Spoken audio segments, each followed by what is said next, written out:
¿Puede el pecado de una generación marcar el destino de las que vienen después? La historia de los amonitas es un testimonio inquietante de cómo las decisiones del pasado pueden dar forma al futuro. Nacidos en las sombras de la destrucción de Sodoma y Gomorra, fueron los descendientes de un linaje manchado por la desesperación y el pecado. Pero, ¿quiénes fueron realmente los amonitas? ¿Por qué la Biblia los retrata como un pueblo cruel y enemigo de Israel? ¿Y qué lecciones nos deja su historia sobre las consecuencias de nuestros propios actos? Prepárate, porque lo que estás a punto de descubrir podría cambiar la forma en que entiendes la herencia del pecado y su impacto a lo largo del tiempo. Pues mira, resulta que el patriarca bíblico Abraham tenía un sobrino llamado Lot, que vivió en Sodoma.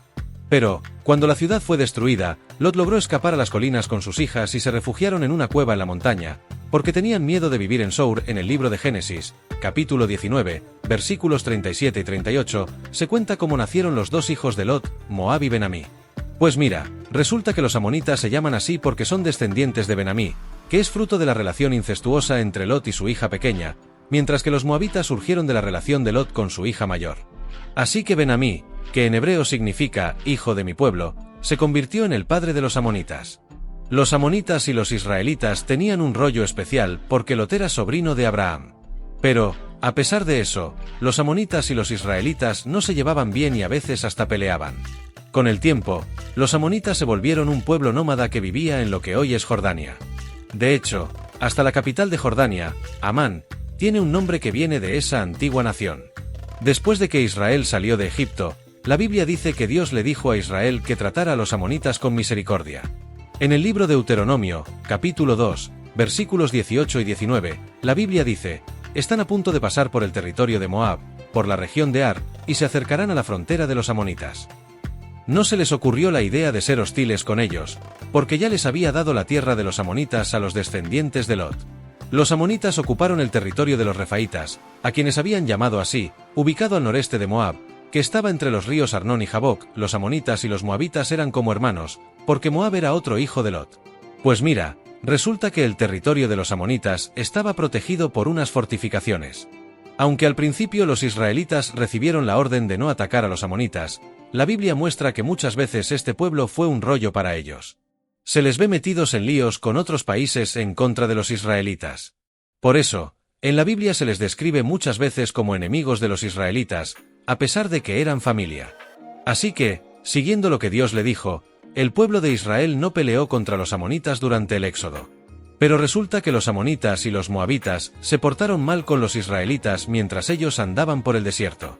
Parece que también participaron en el plan de Balac, el rey de Moab, junto con los madianitas para fastidiar a Israel, y contrataron a Balaam para maldecir a los israelitas. Si te gusta mi historia, dale a me gusta ahora, y ayuda a que este mensaje llegue a más gente. Creamos juntos una cadena de conocimiento. Por todo esto, los amonitas fueron condenados y no se les permitió unirse a la congregación de Israel hasta la 10ª generación. En el libro de Deuteronomio, capítulo 23, versículos 3 y 4, dice: además, convocaron a Balaam, hijo de Bie, desde Pite en Mesopotamia, para que pronunciara maldiciones contra ti. Pero el Señor tu Dios no escuchó a Balaam y convirtió la maldición en bendición para ti, porque el Señor tu Dios te quiere mucho. No te hagas amigo de ellos mientras vivan. En la época de los jueces de Israel, los amonitas se hicieron amigos de los amalecitas y los moabitas para someter al pueblo de Israel. Esta opresión sobre Israel duró 18 años y terminó cuando Ehud mató a Eglón, el rey de Moab. Pero luego los israelitas hicieron algo mal y empezaron a adorar a otros dioses, como los amonitas, y se alejaron de Dios. Entonces, los amonitas cruzaron el Jordán e invadieron el territorio israelita, lo que causó mucha angustia. La opresión extranjera sobre Israel solo terminó cuando Dios eligió a Jefté para liberarlos. Los amonitas siguieron siendo opositores del pueblo de Dios durante la monarquía en Israel. Poco después de ser ungido como rey de Israel, Saúl derrotó y expulsó a los amonitas, que habían atacado Jabes Galaad. Tiempo después, Naas, el rey de los amonitas, también es mencionado en la Biblia como cercano a David de manera diplomática.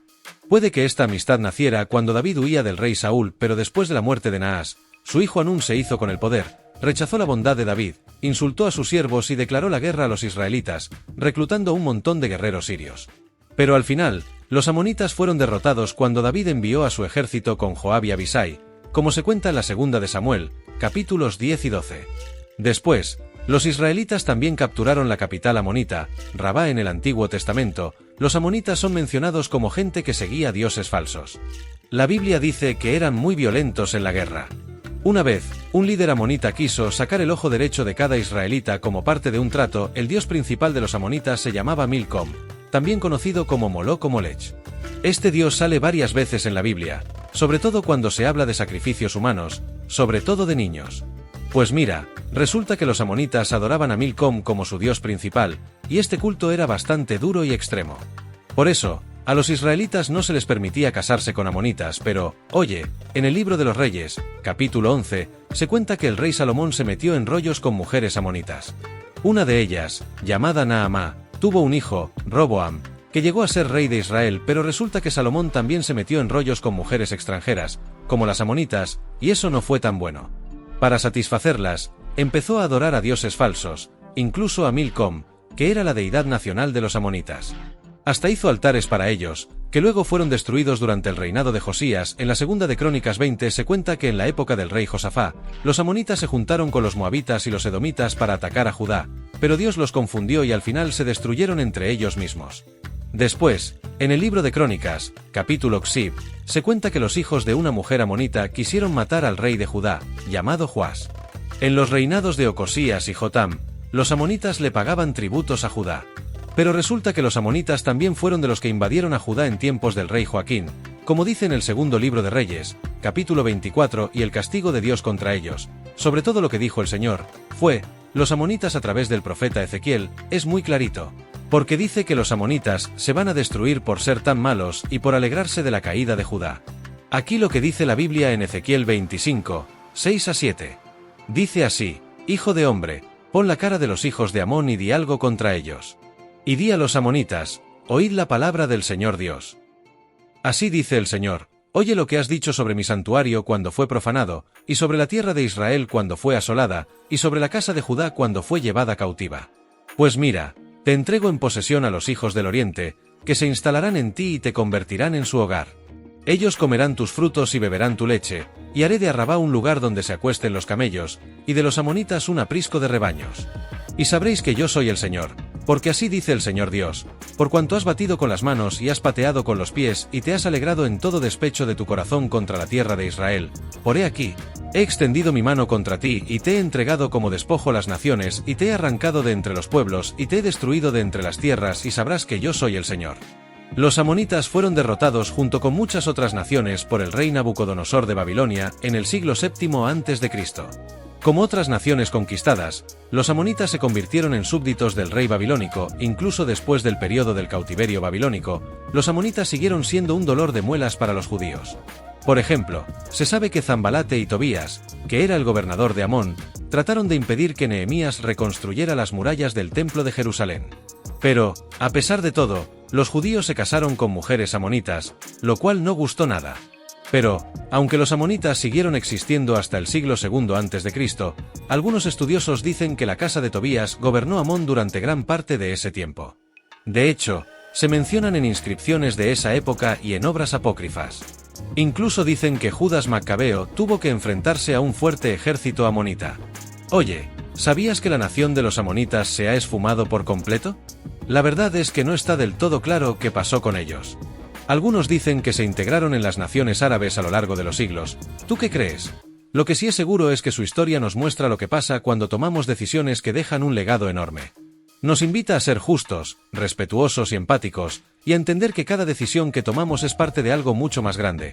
La historia de la humanidad. Si te gustó este vídeo, te invito a ver la historia de los cananeos, ese pueblo al que idolatraban y que era un poco despiadado. Según la Biblia hay mucho más que descubrir juntos. Y si aún no lo has hecho, te agradecería que le des a me gusta, lo compartas y te suscribas al canal, así me ayudas a crear más contenido como este y te aseguras de no perderte ninguno de nuestros futuros vídeos. ¡Que Dios te bendiga!